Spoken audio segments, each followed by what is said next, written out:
Hello, my name is Janice B. Gordon, and this is Scale Your Sales Podcast. Welcome to Scale Your Sales Podcast, listed number 9 of 43 best podcasts for every sales professional. I am Janice B. Gordon, the customer growth expert and awarded RevTech strategist of 2024. In today's episode of Scale Your Sales Podcast, my guest talks about how she started as a microbiologist and her way into sales, starting from school experience, and her approach of working in Nigeria, a fast-paced entrepreneurial environment, and how she spearheaded the initiatives across Sub-Saharan Africa, empowering entrepreneurial women. We talked a lot about how women grow communities and scaling through the digital first D2C model. We talked about reverse onboarding systems, and it was really interesting. She said, when I look at companies' onboarding systems, I can tell you 60% of the problems within their whole sales ecosystem. And I would certainly agree with this. You're going to love this conversation. This is one of 2 episodes with my guest. Welcome to Scale Your Sales Podcast, Nwamaka Udenigwe. Thank you very much, Janice. Good to be here.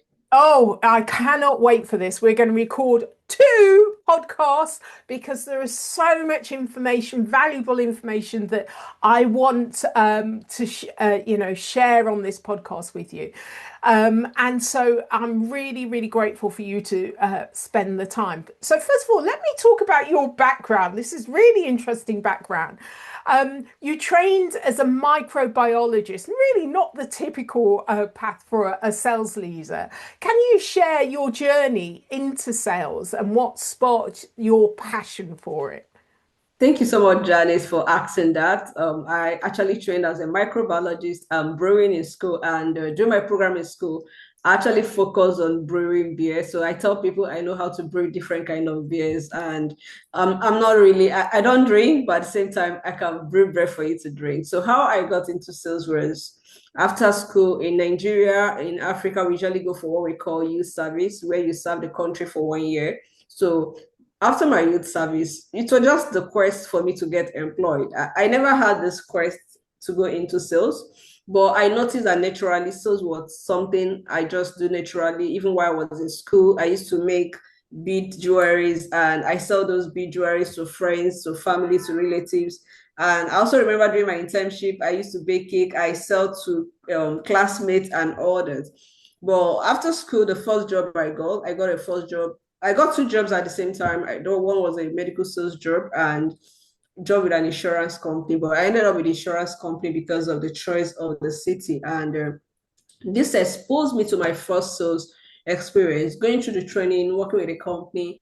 It showed me a lot about interesting thing about sales, but in as much as it was interesting for me, being able to relate, interact, get new businesses, sell life insurance. I was sharing both life and non-life insurance products.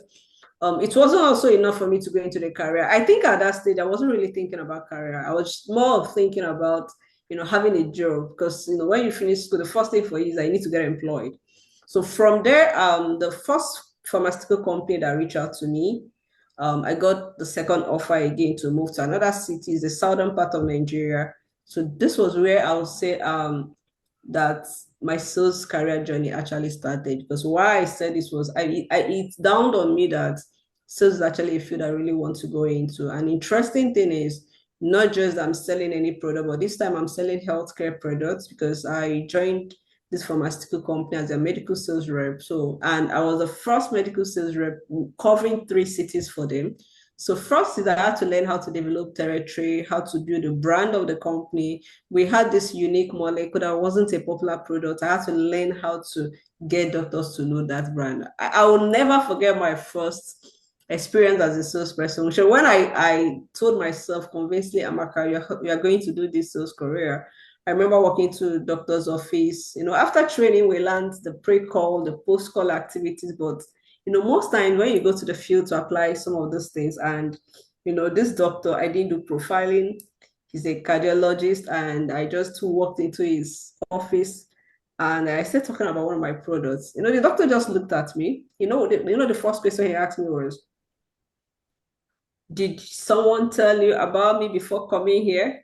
I said, doctor, no, nobody told me about you. He said, okay.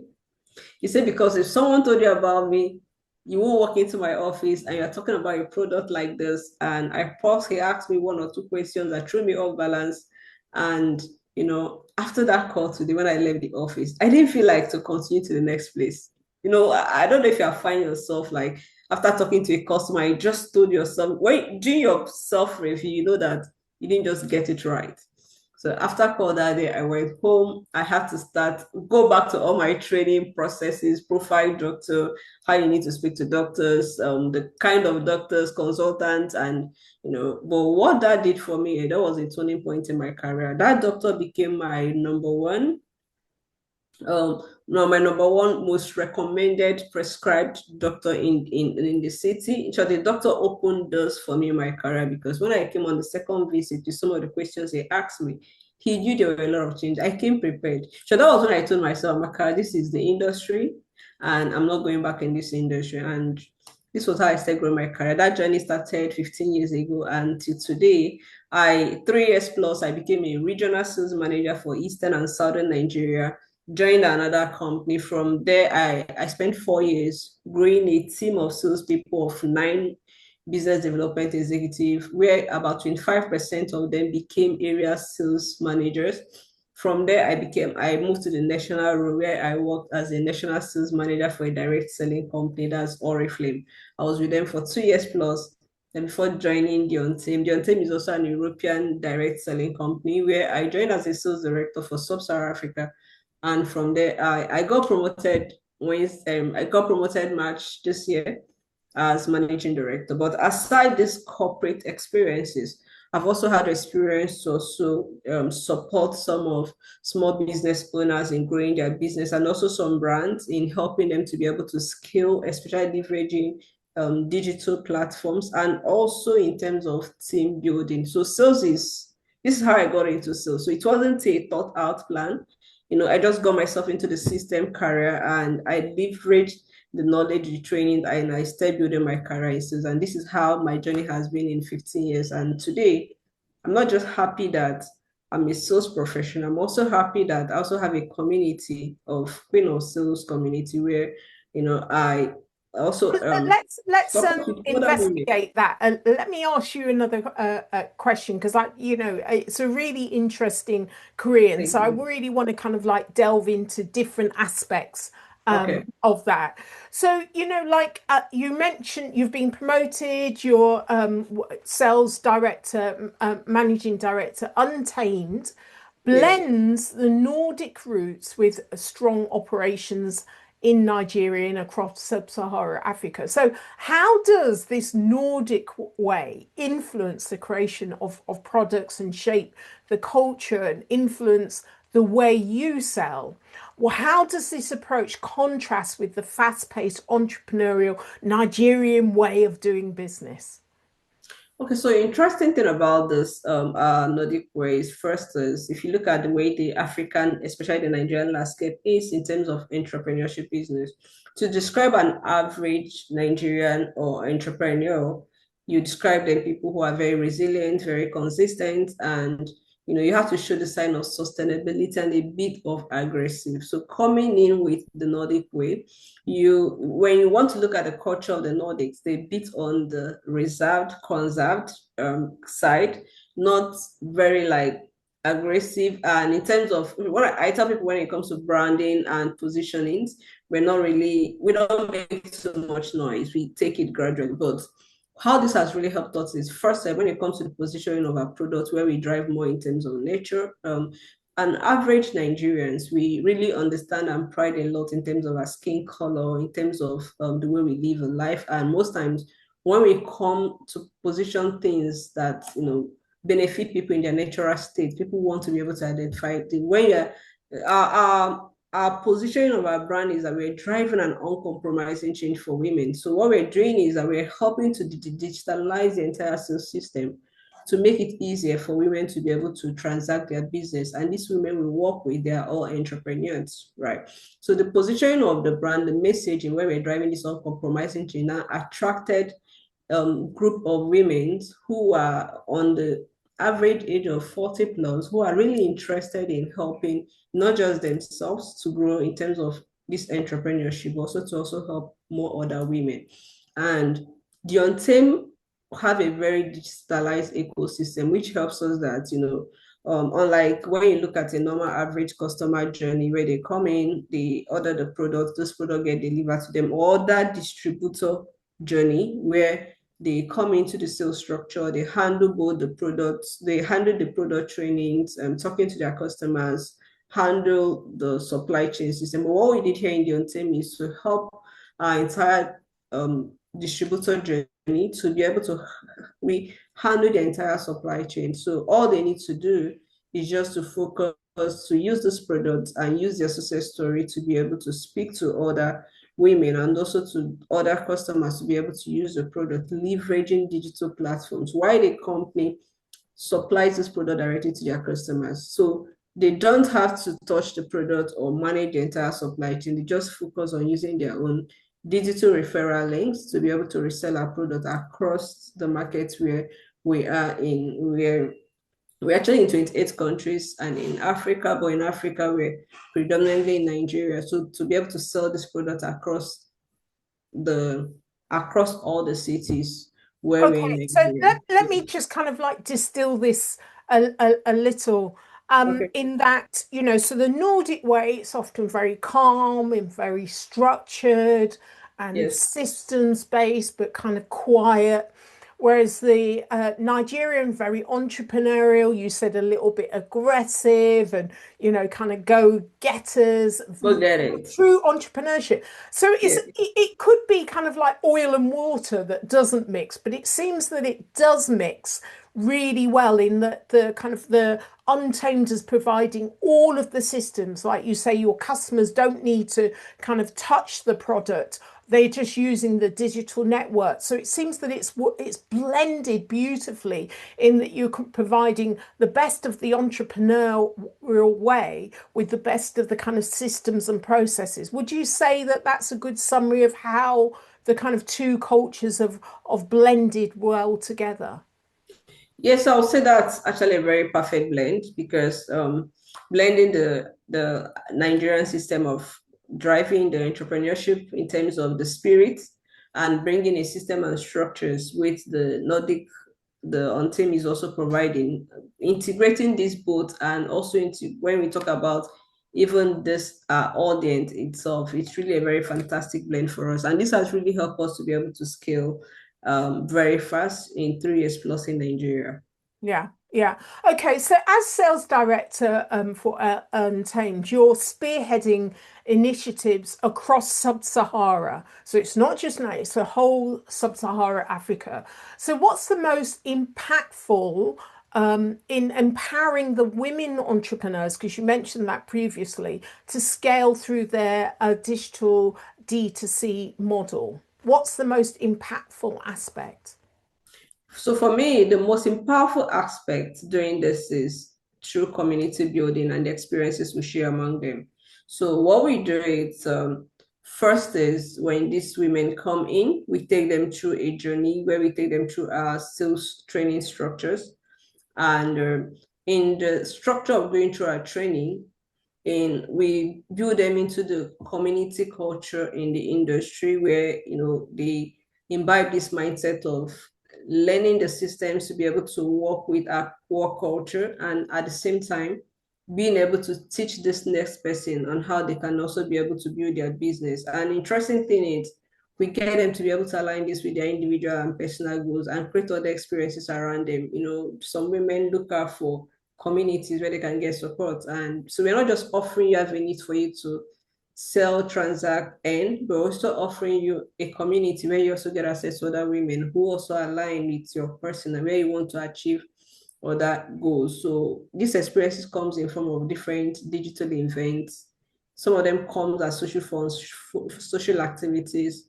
Some of them also comes as different trips, traveling to different local cities and also other international countries, and countries also where they also get to interact with other people who are also in the community also.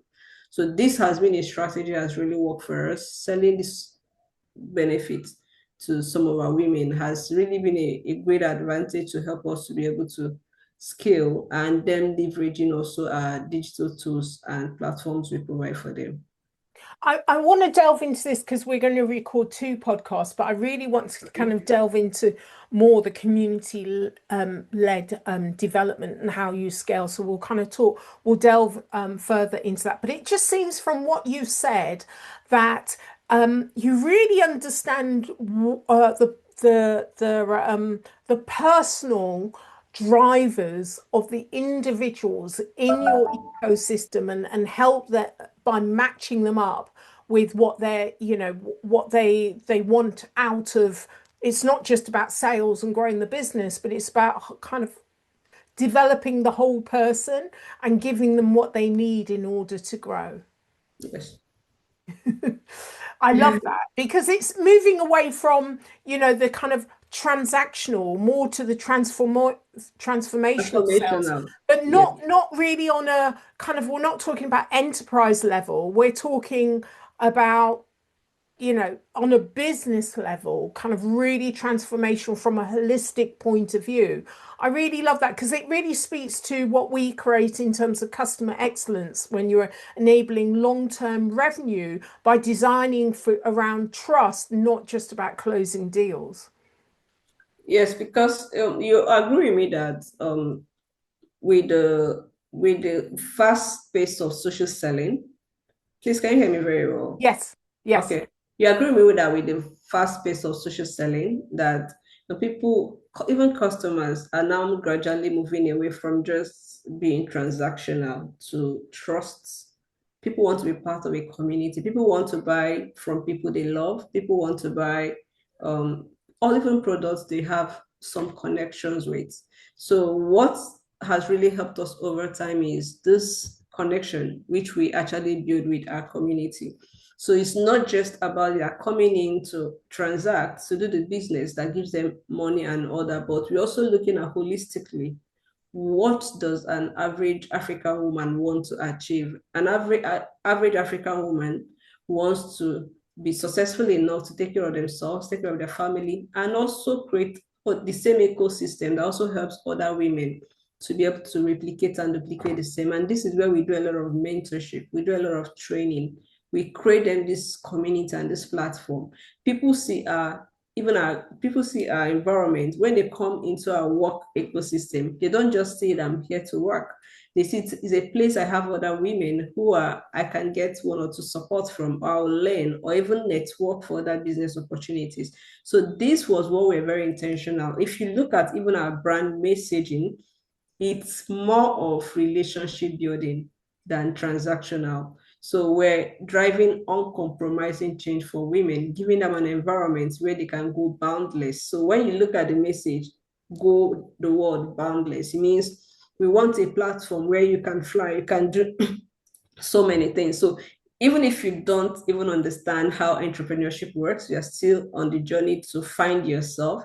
It means you're finding yourself at the same time you're also building a business. So this is what people remember. Most times, people don't just remember because of the transaction, because anybody can offer them transaction. They work in any store, they do buying and selling with anybody, but what is the experience that you offer them after this transaction is done? And this is what we've actually done as a brand. And we've brought in some of this Nordic way of doing things, and these are systems to be able to build these experiences for women. And I will tell you that on 10 women, there are people who are they are proud, they are satisfied, they are happy, they have an ecosystem digitalized for them to be able to run their business across region. And interesting thing is that most of them are 99% of our women are not doing our business full time, but they still able to create time because we've also took them that structure of helping them to build their schedule and prioritize timing for this businesses, which is also helping them achieve their different goals. So it's just helping them to be able to align this. And this is what also it helps to be able to help them get that satisfaction and also achieve their other goals. I think So it's this is interesting. I worked in Botswana for 2.5 years, and I worked predominantly with women, and and I discovered that it's women that are the real entrepreneurs because they've got one core driver, which is creating a better life for their children. And yes. that is the most kind of core driven principle in Africa, education, and it's not cheap, but making sure that you create those opportunities for your children. And entrepreneurship is a great way of actually doing that. And so women are, tend to be the ones that are more committed because of that main driver. So I'm not surprised that you're working with women, but is it exclusively women, or is it because of the product that it's exclusively women?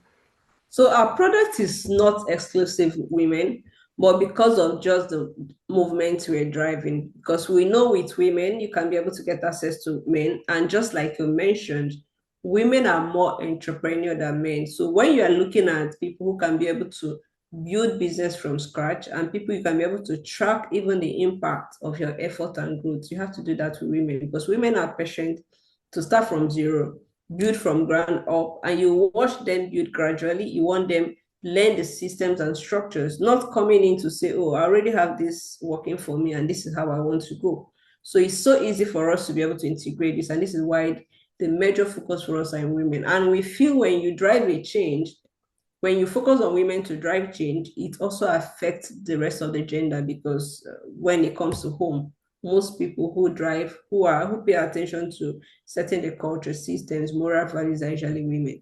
So our products are both gender, right? But we are leveraging and focusing on women to be able to get this across to both men and women. Yes, certainly I realize that, if you invest in the women, you're raising the whole community, the whole village, the Exactly. whole community, because they influence, they look after the elders, they look after and create opportunities for their, young, and it's not just their children, it's, the whole village of children. They become often more That's of them true. become the teachers, the carers, the nurses. It's the whole community that raises up. And they often don't have access to funding and finance, so there's other ways that they need to ensure that they can support their families. So I absolutely love this. So can you share with me a unique and unexpected strategy that you successfully used to enable buyers to engage and purchase with ease? Okay, so what one I'm going to explain that has really worked, especially for buyers, is actually introducing the AI chatbots because this why I would like to put this first to talk about how I've really engaged them to be able to buy with ease is because the AI chatbot really limited a lot when it comes to having to delays in terms of communication to reach out to some of our customers because it got to a time that you have a lot of people who are in your funnels, but trying to get a lot of people in your team to respond to them timely, immediately, and also some of them who reach us out like over the weekend or times that are not within the work cycle. So what AI chatbot has really helped for us is to be able to keep some of these communications to make it first. I help them to get most of the information because we have to automate the entire processes. We have to automate the entire buyer's journey from beginning to the end for whatever information that you really need for you to be able to achieve this. And aside that, even some of the CRM systems, which we've also introduced even in our systems, has really helped us to be able to achieve and give them the kind of experience which they also need. So this is something I would say that I've really stood out for me in my career, not just in my career, but in the social selling industry which I've joined, that have really helped the buyers to be able to, get more easy experience and also to shorten the time it takes them for them to be able to complete their buying processes. Right, right. You also mentioned in our kind of pre-work the kind of reverse onboarding system. Explain that to me. Okay, so in terms of the onboarding system, thank you so much for actually raising this because this is also one of the key processes that we make sure that every buyer we have really go through. During the onboarding, we give them the opportunity for them to really understand the entire processes and structures, the ethics of what they really need to do and how to also be able to relate to the customers and even the timelines and everything it takes for them to be able to get to the customer. So what we've done in the onboarding process is we made the onboarding process in a way that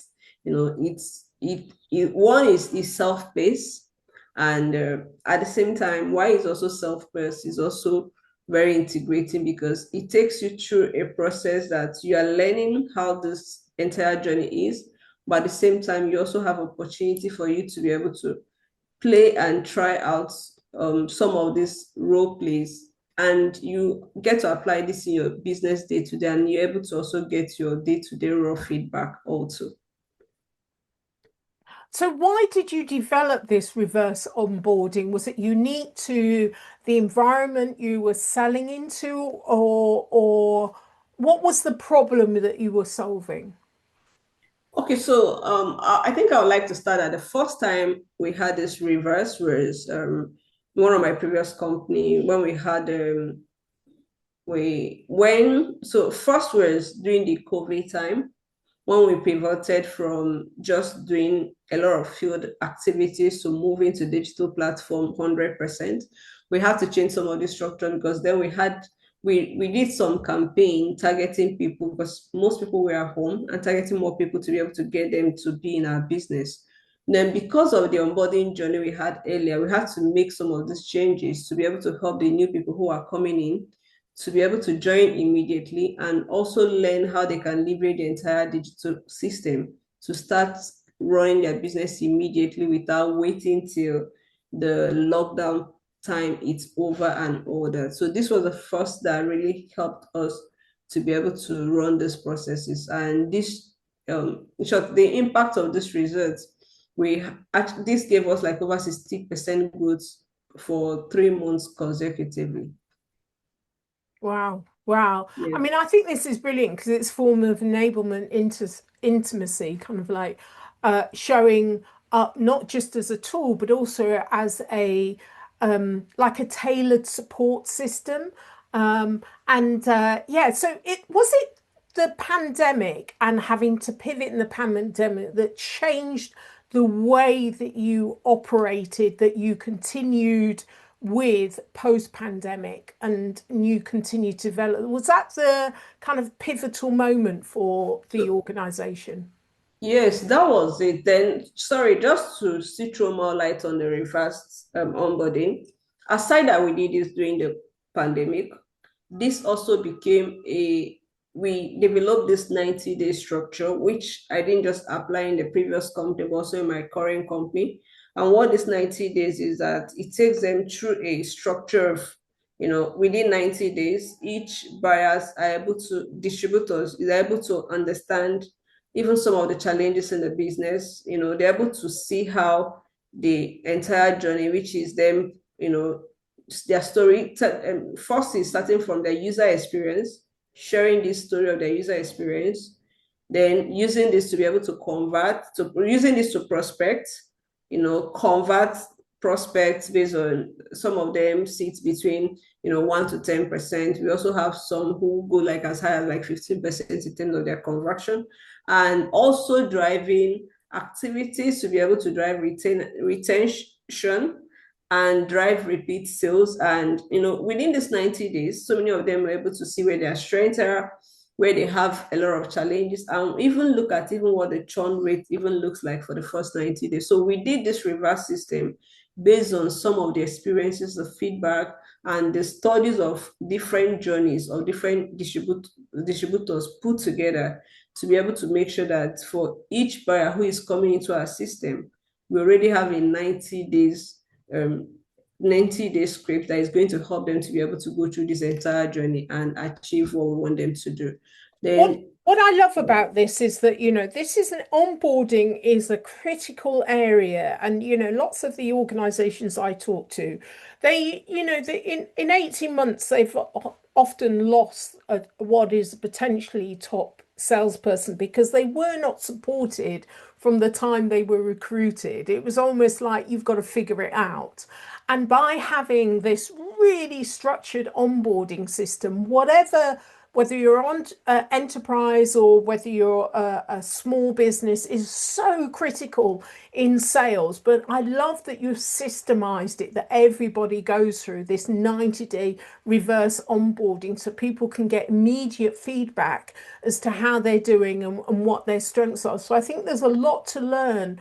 Other organizations need to invest time and energy to ensure that every person in their business has been through this, but particularly new people joining the business, that they really understand the customers and where they are and what are the key performance indicators and how, what part they play in the whole ecosystem. So I absolutely love this.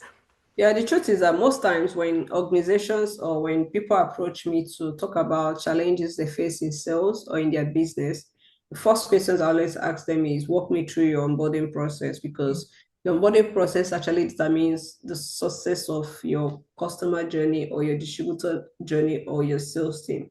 How you onboard them matters so much, and this is going to guarantee even how they're going to deliver on the KPI. So from the onboarding journey, I can tell you so many things that are wrong. So if any organization that gets the onboarding system correct, trust me, it's really going to save you a lot of 60% of most of the mess you complain about, because that is where most of the issues are.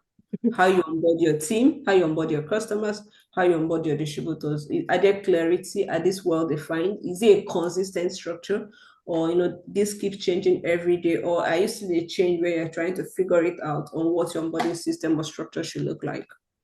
I love that, Nwamaka. It's interesting you say, if I look at the onboarding system, I can tell where 60% of your mess is. Yes.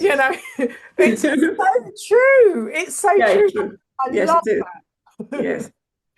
All right, okay, this is my wrap-up question. So, what's the one personal value or belief that has shaped your approach to leadership and professional success? Okay, so one belief for me is I believe so much in depth before speed, right? For me, my approach in anything I do is to think about sustainability. And for you to think about sustainability, you have to talk about depth in terms of structure, depth in terms of people, depth in terms of processes. What do we need to do to be able to make sure that we sustain this, right?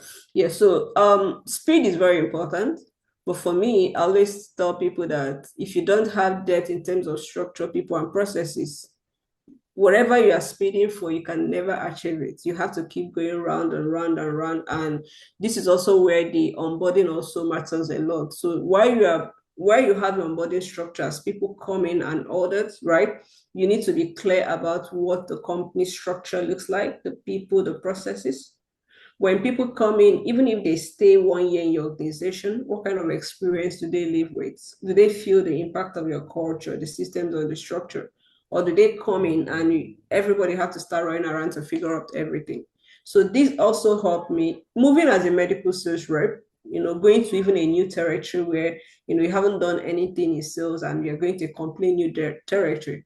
Depth in terms of understanding people, understanding how things are done, understanding structures. And let me tell you that when I worked with this first organization, my office was in Lagos. Why I was in Port Harcourt, it means I was alone. The team, I didn't have any team. All the team have to support me digitally. But what did I do? I had to first understand the city where I am, the culture, the work environment. I'm going to work with doctors, pharmacists. What do they need? How do I need to communicate to them? Right? Yeah. How do I need to position my products? What are other people who are in the industry also doing? So understanding this helped me to put a system, a structure in place. And this helped me that even when I grew to become a regional sales manager, I already have a system and structure to duplicate across to my team, because in 4 years, people were wondering how we're able to get 25% of your team promoted to a managerial role, these were complete, fresh. 80% of them were new people who haven't done sales before. But I told them because I took time to build depth, build structure, build myself, and was able to replicate and duplicate this in the entire new structure. So it's very easy for them to start running. So this is what I believe this first before you talk about speed. Yeah, I absolutely love that. I mean, I work with sales leaders, and we do a sales assessment on the whole team from support up to leadership. And then because this has been, we have so much data that's been collected over the last 30 years, we're able to look at your industry, your culture, and benchmark what does great really look like in terms of systems, people, process, leadership, KPIs, all of that. And because we're able to bench that with the best, we can then create a roadmap for organizations, which is exactly what you've done. You've got to create the right systems and process for your culture, for your market, for your product. But often we don't have a benchmark of what that is. And that's, something that I provide. So you more or less have a easy, to go roadmap to success. I've got to wrap it up here because I'm going to open up, move on to the next podcast. And we're going to talk about AI in sales and community, delve further into community-led commercial models. So I'm really looking forward to that discussion. But for now, thank you so much for being a guest on Scale Your Sales podcast, Nwamaka. I've really enjoyed the conversation, your insights in the kind of cultural differences that really align with, my background. So it's wonderful to be brought up to date on what's really going on in the entrepreneurial world in Sub-Saharan. Thank you so much for being a guest on Scale Your Sales podcast. Thank you. I really appreciate that. If you enjoy this episode of Scale Your Sales podcast, explore other episodes of insightful guest conversations or watch the caption show on YouTube. Remember to subscribe so you never miss an episode filled with strategies to help you scale your sales. I love to hear your thoughts, so please share your views and leave a review on iTunes. It helps us reach more revenue generators just like you. So until next time, keep scaling your sales.